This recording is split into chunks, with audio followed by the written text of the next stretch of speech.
Walk-on Indians knocked off Owine in week number 6, 49-20. Recapping that game here with head coach Chad Beermann. And coach, looking at the stat sheet and the overall scoring line of the game, looked like just a case of going out and taking care of business for your squad. What were your takeaways from Friday night? We had some good special teams plays. We had a good opening kickoff, and we actually then did have one called back on they jumped off sides. Whistle didn't get blown, and they let the return go, and then ended up taking the points off the board. But we did end up driving. Owine actually limited our possessions. I mean, they did a good job of holding the football, keeping it away. So when we did get the ball, we had to capitalize. And most of our drives were, 4 or 5 plays. But then they would hold the ball again. So they did a good job of playing defense with their offense, playing keep away. Overall, your quarterback, Jackson Brinkman, a very good night for him. 8 of 9 passing, 132 yards, 3 touchdowns, 170 yards rushing, and 2 rushing touchdowns. How has Jackson developed over the last few weeks? Well, he he's been the runner of the two, and he started to assert himself in the passing game. We're still running some jet sweep bootleg stuff for Jacob to mix him in, and he does a nice job throwing the ball when he gets a chance.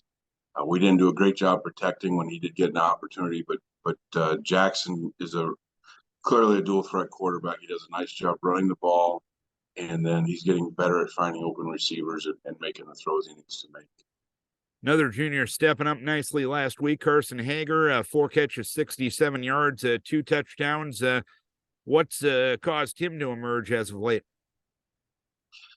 Well, he's a big target, a big rangy kid, and we use him a lot in the blocking schemes as a big tight end. But he was just open, kind of the way Jed had it schemed up on Friday night. So Carson ended up being the one that was open on a couple of pop out. Jackson did a nice job of finding him, and again, he's a big target that can go up and get the ball if he needs to, and so that's a nice compliment to some of our quicker guys on the edges.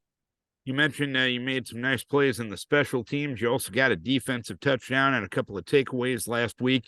How important are those special plays, whether they be defensive touchdowns or those special teams touchdowns in the flow of the game, and how big of a part of your arsenal does that need to be down the stretch? Well, it's tough to count on them because, I mean, you can't always count on getting a block or getting a big return. You can do your best to set them up, but when you can get those, you can really swing momentum in a game. You can, if you give up one, that can be a kind of a heartbreaker for the team. But if you can steal one for yourself, then that can really push things in your favor.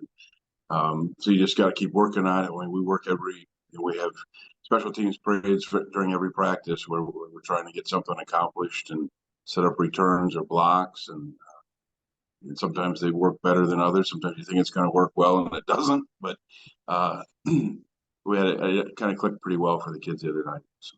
I know your entire focus is on Osage right now, but you look at your district standings, you got 4 teams sitting at 2-1 right now. Is it a good feeling to kind of control your own destiny over the next 2 weeks?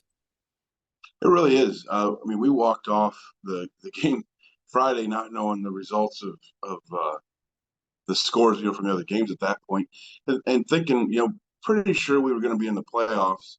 And then you see the way things broke and the way the district is sitting right now. And in 2 weeks, we could be out of the playoffs or we could be sitting at district champs. I mean, there's a lot of, was it 5? Well, Osage is in the mix too. So you got basically 5 teams that are taking the shot at the district title and the 4 playoff slots. And this week you take on Osage, a team that's probably pretty hungry after 2 consecutive losses. What challenges do they present? They have a very experienced quarterback and then some talented young athletes in the skill positions. They played very good defense against pretty much everybody they played. I think NFE had the special teams touchdown, and Cresco moved the ball on fairly well, but not a lot of points. So they're a team that's played good defense. they're a team that can score in bunches when they do. I think they put up like 26 against New Hampton in the second quarter.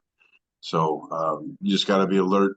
Then they can line up in the I formation and come at you too. So there's a lot of things you got to defend, and a lot of pressure that they'll put on your offense with their defense. And then so I guess we'll see if special teams can make a difference this week too.